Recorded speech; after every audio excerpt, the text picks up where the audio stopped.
नमस्कार. मी पुष्पलता जगताप आणि तुमचं माझ्या यूट्यूब चॅनलमध्ये खूप खूप स्वागत आहे. आजच्या व्हिडिओमध्ये आपण पाहणार आहोत की वयाच्या 50 वर्षानंतर पत्नी तुमचं म्हणणं का ऐकत नाही. जाणून घेऊया 4 कटू सत्य. चला तर मग. मित्रांनो, एक प्रश्न प्रत्येक पतीने स्वतःला कधीतरी विचारलाच असेल, नाही का? पूर्वी माझी पत्नी माझं प्रत्येक म्हणणं ऐकायची, मग आता असं काय झालं की ती माझं म्हणणं ऐकायला तयारच होत नाही.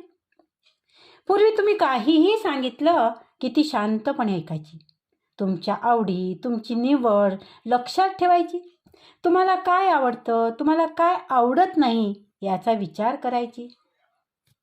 पण वयाची 50 वर्ष ओलांडल्यानंतर परिस्थिती बदलल्यासारखी वाटते ना. तुम्ही एखादी गोष्ट समजा तिला सांगितली की ती लगेच म्हणते, मला काय करायचं ते मला माहीत आहे. तुम्ही एखादा समजा सल्ला जरी दिला तरी ती तेवढ्याच याने म्हणते, सारखं सारखं मला सांगू नका बरं. आणि कधी कधी तर एखादी अगदी छोटीशा गोष्टीवरून दोघांमध्ये वाद होतो. मग पतीच्या मनात एक प्रश्न येतो, ही तीच व्यक्ती आहे का जी माझ्यासोबत गेली 25-30 वर्ष संसार करत आली? पण मित्रांनो, आजचा विषय पत्नीला दोष देण्यासाठी नाही, आजचा विषय आहे तिला समजून घेण्यासाठी. कारण कधीकधी पत्नी तुमचं म्हणणं ऐकत नाही असं आपल्याला वाटतं, पण खरं तर तिच्या मनात अनेक वर्षापासून साचलेलं काहीतरी असतं. आणि आज आपण अशाच 4 कटू सत्याबद्दल बोलणार आहोत की जे तिच्या मनात साचलेलं आहे. आता बघूया कटू सत्य क्रमांक 1. तिला आयुष्यभर फक्त ऐकणारी व्यक्ती राहायचं नसतं, ऐकून घेणारी, फक्त ऐकत राहायचं. मित्रांनो, लग्नाच्या सुरुवातीच्या काळात अनेक स्त्रिया संसारासाठी खूप गोष्टी सोडून देतात, नाही का? पतीची नोकरी, मुलाचं शिक्षण, सासरची जबाबदारी, घरातली आजारपण, नातेवाईक आणि घरातील प्रत्येकांची गरज. आणि या सगळ्यात अनेक वेळा ती स्वतःला विसरते सुद्धा. तुम्ही म्हणालात आज हे कर तर ती करते, तुम्ही म्हणालात उद्या तिकडे जायचं आहे तर ती तयार होती, मुलांनी काही मागितलं तर ती स्वतःच्या इच्छा बाजूला ठेवते. पण वर्षानुवर्ष ती असं करताना तिच्या मनात एक भावना निर्माण होऊ शकते, आता माझ्या आयुष्याचा निर्णय मी सुद्धा घेऊ शकते.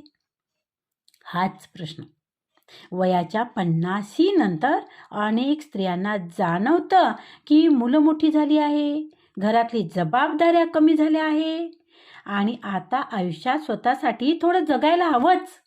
आणि म्हणून ती पूर्वीसारखी प्रत्येक गोष्ट मान्य करत नाही. हे हट्ट नाही आहे मित्रांनो, कधी कधी ही स्वतःची ओळख पुन्हा शोधण्याची गरज असते तिची. आपण एक उदाहरण बघूया का? उदाहरण दाखवा. तर बघा, माझ्या ओळखीतली सुनीता नावची माझी मैत्रीण आणि तिच्या पतीचं नाव राजेश. लग्नाला 28 वर्ष झाली आहेत. राजेश नेहमी म्हणायचा, सुनीता माझ्या म्हणण्याप्रमाणे घर चाललं पाहिजे.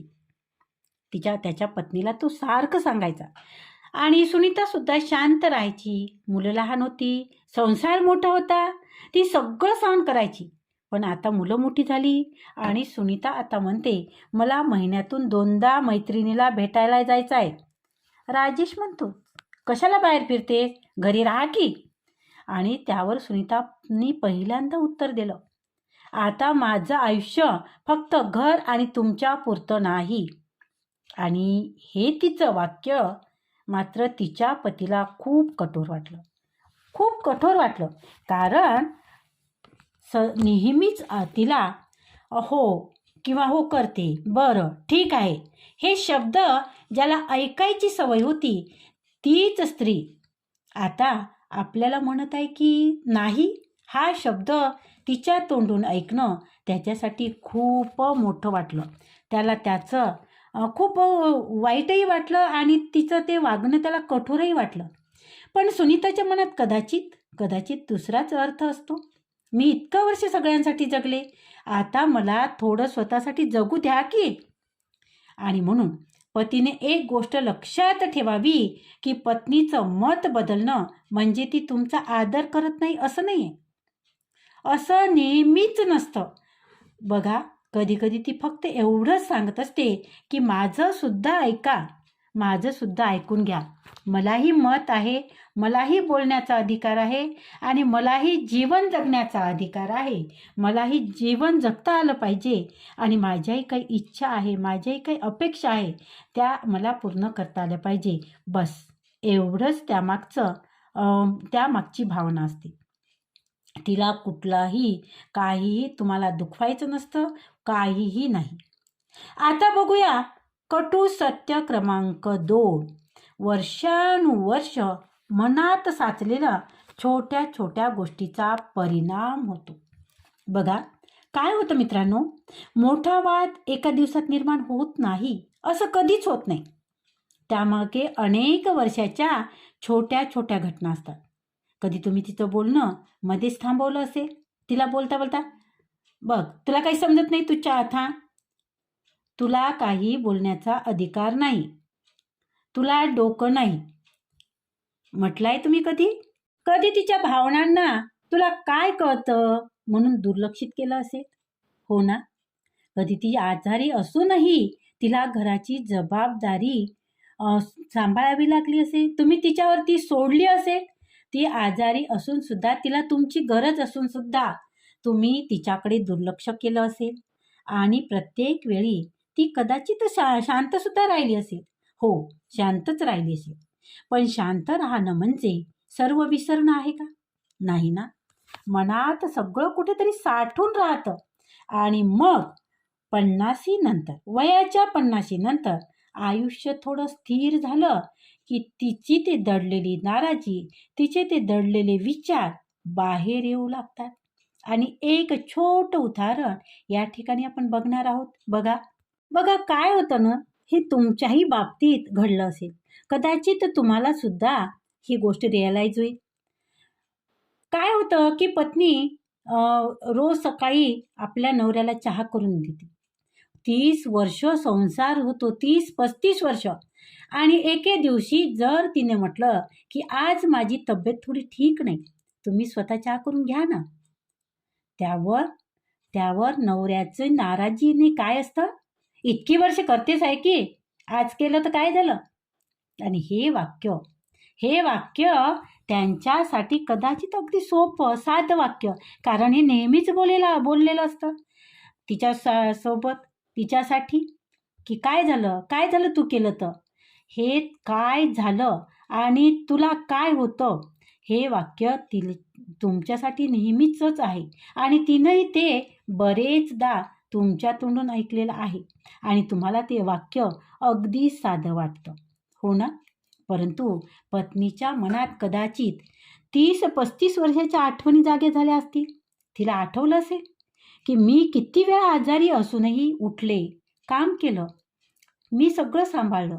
किती वेळा मी माझ्या इच्छा बाजूला ठेवल्या आणि मी स्वतःला काहीही महत्त्व दिलं नाही. मी तुम्हाला महत्त्व दिलं, तुमच्या संसाराला महत्त्व दिलं, तुमच्या मुलांना महत्त्व दिलं, तुमच्या आईवडिलांना महत्त्व दिलं आणि मी माझ्या इच्छा बाजूला ठेवल्या. मलाही इच्छा होत्या, माझ्याही काही करण्याची मनात होतं, पण मी माझ्या इच्छा, माझ्या अपेक्षा मी बाजूला ठेवल्या. किती वेळा मी सगळ्यांसाठी धावले, हो, कितीतरी वेळा मी सगळ्यांसाठीच धावले. नवऱ्यासाठी, मुलांसाठी, सासू सासऱ्यांसाठी किंवा इतर कोणासाठी, सगळ्यांसाठी मी धावले. म्हणूनच तिचं उत्तर कदाचित अचानक कठोर होत नाही, अचानक कठोर झालेलं नाही आहे. आणि मग एक दिवस तुम्हाला ते दिसतं जे तिनं बोललेलं, तुम्हाला माझं काहीच दिसत नाही हे तिचं म्हणणं तुमच्या लक्षात येतं की अरे, हे आज अशी काय बोलत आहे.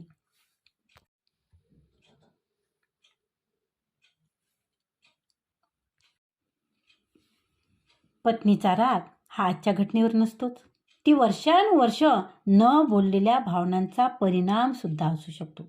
आणि म्हणूनच पतीने फक्त तिच्या शब्दाकडे पाहू नका, त्या शब्दामागच्या वेदना समजून घेण्याचा तुम्ही प्रयत्न करा. बघा, सुकर होईल आणि तिलाही चांगलं वाटेल. आता बघूया कटू सत्य क्रमांक 3. 50 नंतर पत्नीला आदेश नको असतात, तिला सोबत हवी असती. ही गोष्ट खूप महत्त्वाची आहे मित्रांनो. वयाच्या 50 नंतर पती पत्नीने एकमेकाशी बोलण्याची पद्धत बदलायला हवी.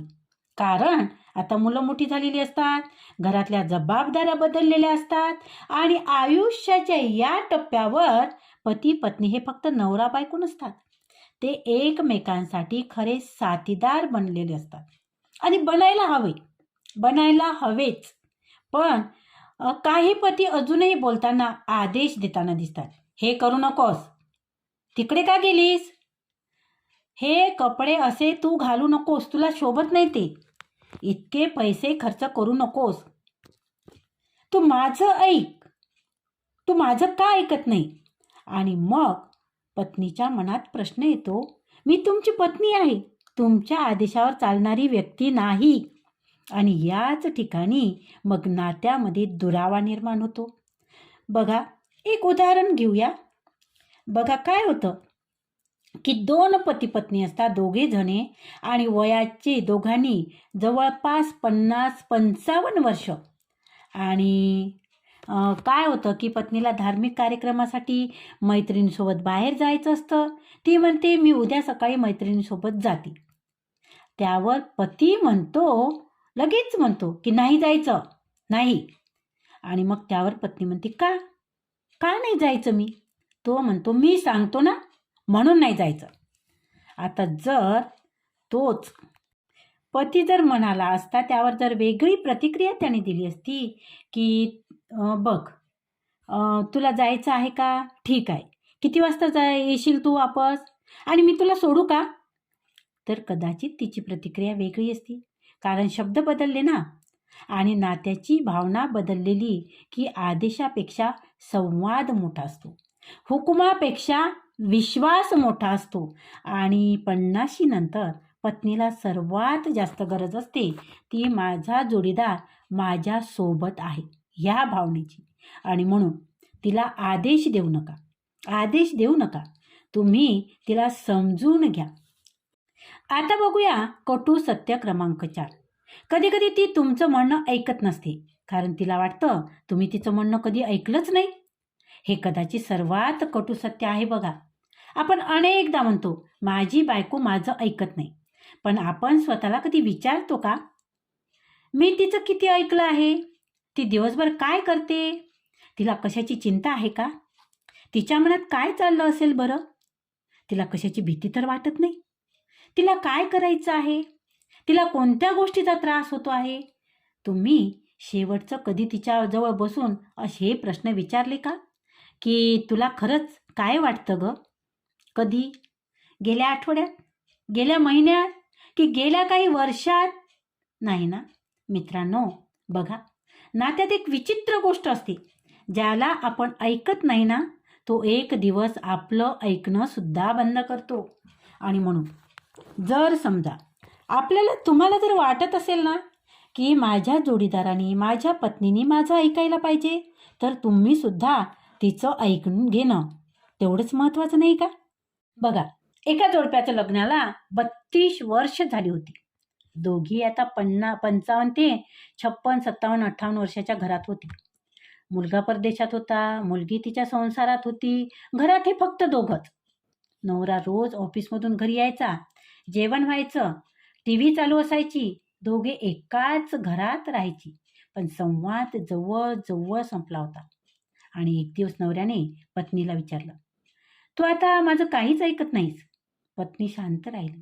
काही वेळाने ती म्हणाली, कारण तुम्ही माझं ऐकणं खूप वर्षापूर्वीच बंद केलं. नवरा म्हणाला, मी कधी. ती म्हणाली, मी मुलांच्या भविष्याबद्दल बोलले.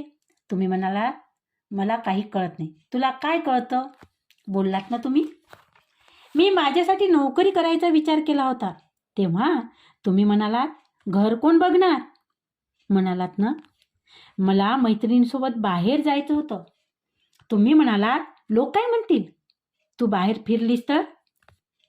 मला कधी तुमच्यासोबत शांतपणे बसून बोलायचं होतं आणि तुम्ही त्यावेळी मोबाईलमध्ये मात्र व्यस्त होता. मी कधी थकले होते. तुम्ही त्यावेळी म्हणालात, प्रत्येक बाई घर सांभाळते, तू काही वेगळं करत नाही. झालं ना, तुम्ही बोललात ना असं. आणि शेवटी ती फक्त एवढंच म्हणाली, मला तुमच्याशी भांडायचं नाही. मला तुमच्याशी मुळीच भांडायचं नाही.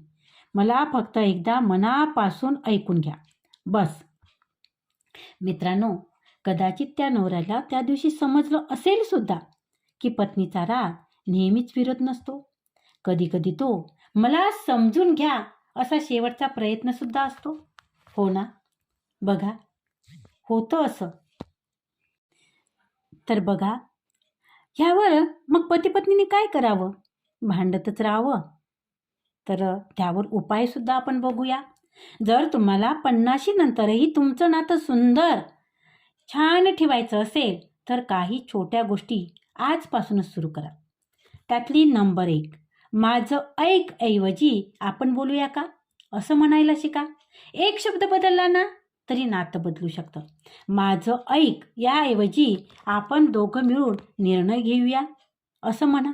बघा, तिच्यात बदल होईल. तिलाही छान वाटेल की अरे, आज माझं म्हणणंसुद्धा तेवढंच महत्त्वाचं असणार आहे आणि तीही तुमच्या संवादात सामील होईल. नंबर 2, पत्नीला तिचं मत विचारायला सुरुवात करा. बघा, आजपासूनच सुरुवात करा. घरात काही मोठा निर्णय असेल ना तर तिला विचारा, तुला काय वाटतं याबद्दल? तुला काही म्हणायचं आहे का? तुझ्या मताने काय होईल? असं आपण करूयात का? हे छोटा प्रश्न आहे. तुम्ही विचारून तर बघा, तुला काय वाटतं? हा छोटा प्रश्न एकदा तुम्ही विचारा. हा एक छोटासा प्रश्न आहे, परंतु तिच्या मनात खूप मोठी भावना निर्माण करतो. तिला वाटेल की माझ्या मताला सुद्धा किंमत आहे की, आणि त्या गोष्टीचा आनंद तिला होईल. उपाय क्रमांक 3, जुन्या चुका पुन्हा पुन्हा काढू नका. 50 वर्षानंतर आयुष्याचा हिशोब करण्याची वेळ नसते. बघा, कोणा काय केलं, कोण काय केलं नाही, कोण जास्त कमावलं, कोणी जास्त त्याग केला, याचा हिशोब करत बसलो तर उरलेलं आयुष्यसुद्धा निघून जाईल मित्रांनो. त्याऐवजी विचार करा, आता पुढचे 20-25 वर्ष आपण आनंदाने कशी जगायची ह्या गोष्टीचा विचार करा. बघा, प्रयत्न करा. आणि नंबर 4, पत्नीच्या त्यागाची दखल घ्या. कधी कधी फक्त एवढंच म्हणा, तू माझ्यासाठी आणि आपल्या कुटुंबासाठी खूप काही केलंस ग. तू केलंस म्हणूनच हे शक्य झालं, म्हणूनच मी नोकरी करू शकलो, म्हणूनच मी सर्व्हिस करू शकलो. तू जर नसती तर मला हे सगळं करता आलं नसतं. हा एक वाक्य आहे. अनेक वर्षाची नाराजी त्यामुळे कमी होऊ शकते. कारण स्त्रीला नेहमीच मोठ्या भेटवस्तूची गरज नसते. कधी कधी तिला फक्त आपल्या कष्टाची जाणीव झाली ना तरी एवढंच ऐकायचं असतं. बघा, म्हणून बघा, आजच बघा, प्रयत्न करा. आणि आता बघूया नंबर 5, एकत्र वेळ घालवा. मुलं मोठी झाल्यानंतर पती पत्नी पुन्हा एकमेकांना नव्याने ओळखू शकतात. संध्याकाळी थोडं चालायला जा, एकत्र चहा घ्या, जुन्या आठवणी काढा, जुने फोटो बघा आणि कधीतरी एकमेकांना विचारा, आपण पुन्हा तरुण झालो असतो तर काय केलं असतं बरं? या प्रश्नातून कितीतरी सुंदर संवाद होऊ शकतो. तुम्ही विचारून तर बघा. बघा, आजच विचारून की जर समजा आपल्याला देवानी पुन्हा तरुण केलं तर आपण काय करू? किंवा आपण पुन्हा तरुण झालो असतो तर आज काय केलं असतं? हे प्रश्न तुम्ही पत्नीला विचारून बघा. खूप सुंदर संवाद होईल, खूप सुंदर संवाद होईल तुमचा. आणि शेवटी एकच अत्यंत महत्त्वाची गोष्ट मित्रांनो, वयाच्या 50 नंतर पती पत्नीमध्ये कोण जिंकलं कोण हरलं याला काहीही अर्थ नसतो. कारण पती जिंकला तर पत्नी हरते आणि पत्नी जिंकली तर पती हरतो. पण दोघांनी एकमेकांना समजून घेतलं तर दोघे सुद्धा जिंकतात. आयुष्याच्या सुरुवातीला आपण संसार उभा करण्यासाठी धावलो, नाही का? मुलांना मोठं करतो, पैसा कमावतो, घर बांधतो, आपल्या जबाबदाऱ्या आपण पूर्ण करतो. पण एक दिवस अचानक लक्षात येतं, मुलं त्यांच्या संसारात गेली, नातेवाईक आपापल्या आयुष्यात व्यस्त झाली आणि घरात उरलो फक्त आपण दोघी. आणि म्हणून त्या व्यक्तीला गमावू नका, जिने तुमच्यासोबत आयुष्याची इतकी वर्ष चालत काढली ना. तिला कधीच गमावू नका. तिचं म्हणणं, प्रत्येक म्हणणं मान्य करणं आवश्यक नाही आहे, पण तिचं म्हणणं ऐकून घेणं हे खूप आवश्यक आहे मित्रांनो. तिचा प्रत्येक निर्णयाशी सहमत होणं आवश्यक नाही आहे, परंतु तिच्या भावनांचा आदर करणं हे खूप आवश्यक आहे. आणि सर्वात महत्त्वाचं, तिला बदलण्याचा प्रयत्न करण्यापेक्षा तिला समजून घेण्याचा प्रयत्न करा. तिला बदलायला जाऊ नका आता. ती पूर्वी अशी होती, मग तिनं आत्ता असंच वागलं पाहिजे. ती पूर्वी जशी माझ्याशी वागायची तशीच ती यापुढेही वागायला पाहिजे, हे प्रयत्न तुम्ही करू नका. त्यामुळे तुमचा संवाद कधीच सकारात्मक होणार नाही. आणि शेवटचा भावनिक संदेश बघा, की आज रात्री घरी गेल्यावर पत्नीसमोर शांतपणे बसा, मोबाईल बाजूला ठेवा, TV बंद करा आणि फक्त एक प्रश्न विचारा. इतकी वर्ष माझ्यासोबत संसार करताना तुला कधी माझ्यामुळे दुःख झालं असेल तर मला सांग ना. मी आज तुझं पूर्ण ऐकणार आहे. बस एवढंच म्हणा. बघा, ही भावनिक जी संवाद आहे, तो संवाद तुम्हाला नक्कीच तुमच्या जे गेले दिवस त्या दिवसाची आठवण करून देईल आणि जे काही कटुता असेल ती कटुता मात्र पूर्ण करेल. इतकी वर्ष तिला फक्त एवढंच म्हणा, की इतकी वर्ष माझ्यासोबत संसार करताना तुला कधी माझ्यामुळे दुःख झालं असेल तर मला सांग. मी आज तुझं पूर्ण ऐकणार आहे. कदाचित ती लगेच काही बोलणार नाही, कदाचित तिच्या डोळ्यात पाणी येईल, कदाचित ती म्हणेल आता कशाला विचारता. पण तिथेच थांबू नका. तिचा हात हातात घ्या आणि सांगा, कारण उरलेलं आयुष्य तुझ्यासोबत भांडत घालायचं नाही आहे, तर तुझ्यासोबत मला हसत जगायचं आहे म्हणून सांग. मित्रांनो, वयाच्या 50 नंतर पत्नी तुमचं म्हणणं ऐकत नाही हा प्रश्न विचारण्याआधी एकदा स्वतःला विचारा, की मी तिचं म्हणणं खरंच ऐकलं आहे का? कारण कधीकधी नातं तुटत नाही, फक्त दोघांमधला संवाद हरवतो. आणि संवाद पुन्हा सुरू केला ना तर अनेक वर्षापासून दूर गेलेले दोन मन पुन्हा एकमेकांच्या जवळ येऊ शकतात. बघा, वय वाढतं, शरीर थकतं, मुलं दूर जातात, पण आयुष्याच्या शेवटच्या टप्प्यावर हातात हात असणारा जोडीदार हीच खरी श्रीमंती आहे. आणि म्हणून आजपासून एकमेकांना बदलण्यापेक्षा एकमेकांना समजून घ्या. तर बघा मित्रांनो, धन्यवाद, खूप खूप धन्यवाद. तुम्हाला जर हा व्हिडिओ आवडला असेल ना, तर तुम्हाला हा व्हिडिओ तुमच्या आयुष्याशी जोडलेला वाटत असेल कदाचित, तर तो तुमच्या एखाद्या जवळच्या व्यक्तीसोबत नक्की शेअर करा. कारण कदाचित हा व्हिडिओ एखाद्या नात्यात पुन्हा संवाद सुरू करू शकतो.